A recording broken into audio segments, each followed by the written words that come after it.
Saint Brigid's Day is approaching, so expect to see a flurry of claims online that Saint Brigid of Kildare once performed an abortion.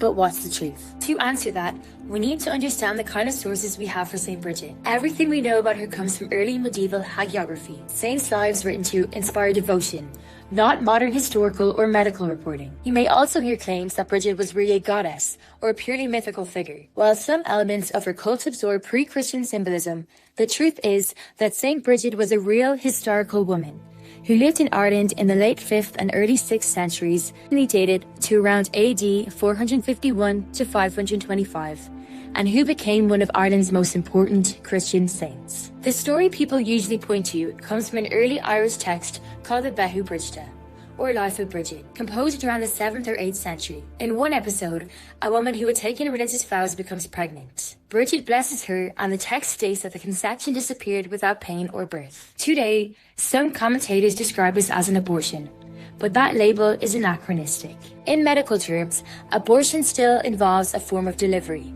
It entails the expulsion of the unborn child, resulting in the birth of a deceased baby rather than a live birth. This is not what this text describes.